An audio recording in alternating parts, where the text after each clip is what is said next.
The Key to Happiness. Written and read by Meik Wiking. Chapter 1. The Treasure Hunt. What are we holding on to, Sam? That there is still some good in this world, Mr. Frodo, and it's worth fighting for. Like Tolkien, Hemingway once wrote that the world is a fine place and worth fighting for. These days it is easier to notice the fighting rather than what is fine. It is easy to point towards the grey skies and dark clouds, but perhaps we all need to be more like Samwise the Stout-Hearted, but preferably less furry in the feet department, and see what is good in this world of ours. A friend of mine, Rita, grew up in Latvia during the Soviet era. It may not have been Mordor, but it was a time of fear and mistrust. A time where every window was covered with a curtain, and when communities were shaped by suspicion and scarcity. Occasionally, a truck carrying bananas would arrive from Vietnam. Not knowing when bananas would be available again, my friend and her family would buy as many as they could afford and could carry. Then the waiting would begin, as the bananas would still be green and not ready to eat. They would place the fruit in a dark cabinet to make it ripen faster. Watching bananas turn from green to yellow was like magic in a city that was 50 shades of grey. As a child, Rita had thought only 3 colors existed: black, grey, and brown. Her dad decided to change that, and he took her on a treasure hunt around the city to look for color, for beauty, and for the good in the world.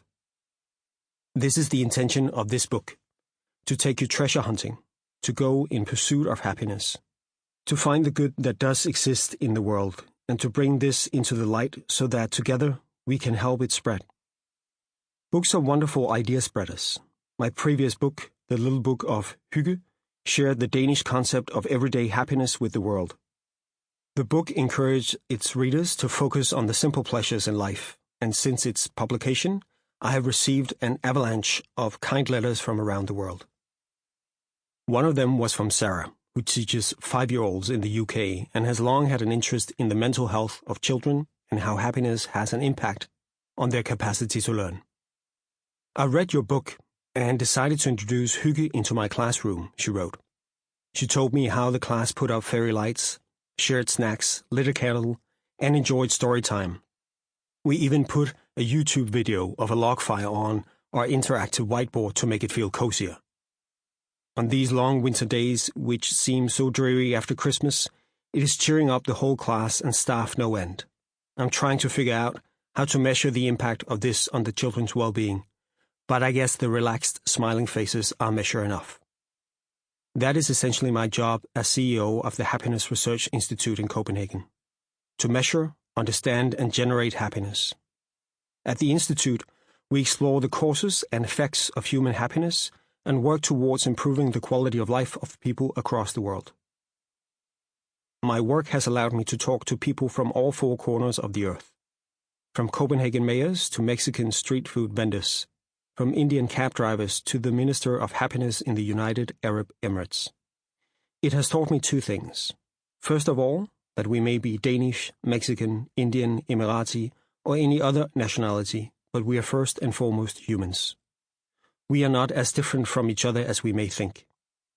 The hopes of those in Copenhagen and Guadalajara and the dreams of those in New York, Delhi, and Dubai all point towards the same beacon: happiness. Lykke is the Danish word for happiness, but you may refer to it as felicidad if you are Spanish, or glück, or bonheur if you are German or French.